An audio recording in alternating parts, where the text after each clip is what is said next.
Hey everybody, I am standing in the auditorium here at Simon Kenton High School, where behind me they're getting ready for a big production coming up soon. And I can't tell you how many musicals and plays I've seen in this very room. And it just reminds me how much we love story. We love drama. We love a good story. And if you study those stories, there's always a conflict and a resolution. And there's a protagonist and an antagonist. And all those things make up a great story. And in this time of the year, being Christmas season, we're constantly looking at watching our favorite Christmas movies. I know someone very special in my life loves watching all the Hallmark movies. And so I watch some of those as well. We just love a good story. When you think back at the original Christmas story, that very first Christmas, I was recently playing a game that my wife was leading and watching a game being played, actually. And it was a Family Feud survey. And it listed the top 5 characters, if you will, in the Christmas story. And it was kind of interesting to see which characters made the cut and which didn't. Well, one of the characters that did not make the cut on that top 5 list was Joseph. And so it made me think, when you think about it, even though I think of him as playing a pretty big role in that first Christmas story, by and large, maybe his role by many would be considered somewhat minor. But as they say in showbiz, there are no small parts, there's only small actors. Every role is important. And that's kind of the point of the message of this session, is that every person has a major role in God's story. There are no minor roles. Your role, if you're a follower of Jesus Christ, you play a large role. You play a major role in it. And it's not your story necessarily. I mean, he's writing your story, but he's writing your story to be a part of his story. There are no minor roles in God's story. When I think back at Joseph's story, however, there's some good information there. If you look in Matthew, Matthew is where you kind of find the most details about Joseph. Almost immediately in the book of Matthew, you see a genealogy of Jesus, where it shows that Joseph was in that genealogy, and it shows a connection of Jesus Christ to the lineage of David. So that's important. But then it goes on to talk about the angelic visit that Joseph had, and talks about how Joseph had thought about divorcing Mary quietly and respectfully to sort of do what's right by her. And yet the angel instructed him not to do that, and he stuck it out with Mary. Then you go to the book of Luke, and you don't really see as much about Joseph. You definitely see that Joseph was from Bethlehem, and therefore that was the reason why they needed to travel to Bethlehem, so that he could register for the census.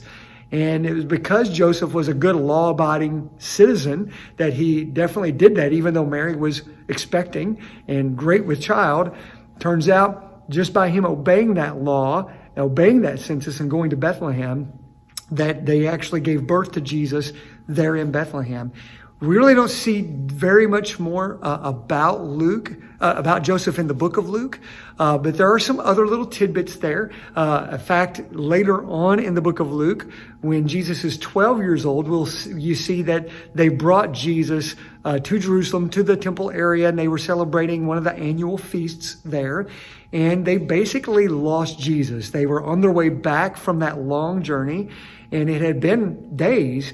And apparently they had such a big entourage that it was easy to not notice that Jesus wasn't with them. But they noticed he was gone. They turned around and went back to Jerusalem. Turns out he had been hanging out with all the teachers of the law and pretty much astounding them with his own knowledge. He ended up saying something to Mary and to Joseph, to his parents, and said, I must be about my Father's business, referring to his heavenly Father.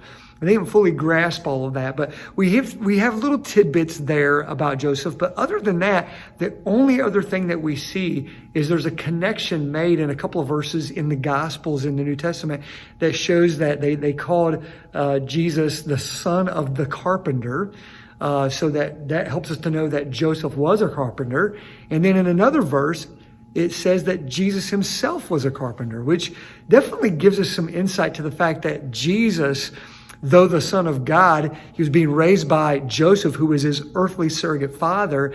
There was an influence there where he grew up in the family business, if you will, that he learned carpentry underneath Joseph. Here's what most scholars believe. Most scholars believe that Joseph died a natural death somewhere when Jesus was between the ages of 12 and 30, because by the time he's baptized at the age of 30, we hear nothing of Joseph at all. We do know that most likely he did pass away, was definitely not connected to the family anymore, especially by the time of the crucifixion, because Jesus basically gave the job to his disciple John to take care of Mary for him after he died. So that's what we know about Joseph. We don't hear as much about him as we do about Mary.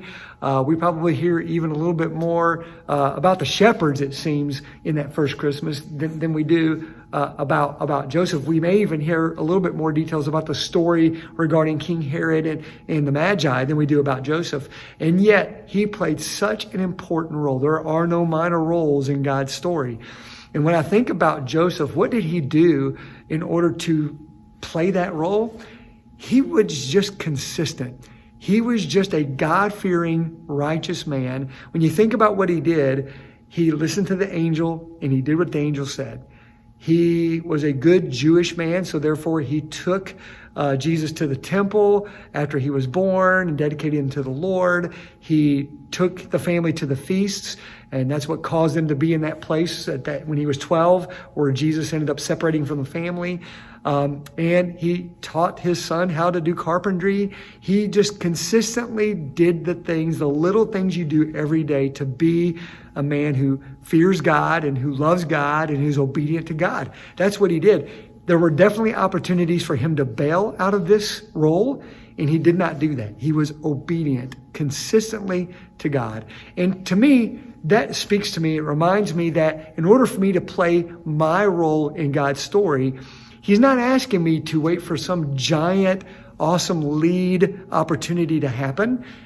He just wants me to be consistently obedient to him every single day, to strive to live a life that pleases him. That's what he's called us to do. And when we do those things on a day-to-day basis, it makes a difference. Perhaps as you discuss some of the questions your group leader is going to give you, you can be reminded of people in your own life that God has used to impact you spiritually.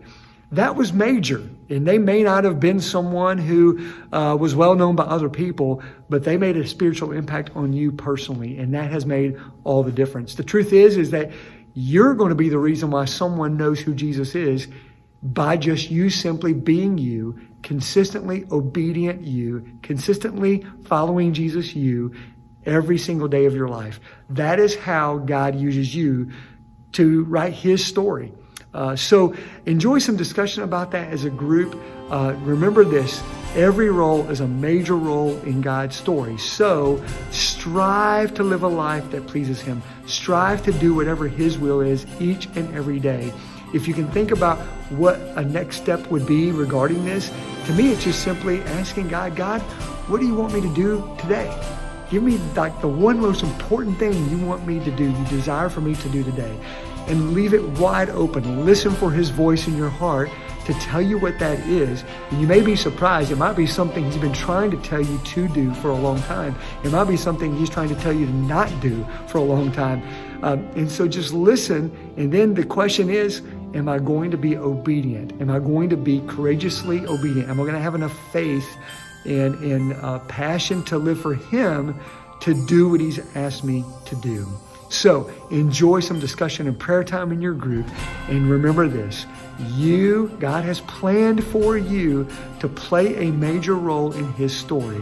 Regardless of what you think about that, that's what his plan is. So will you join him in that plan?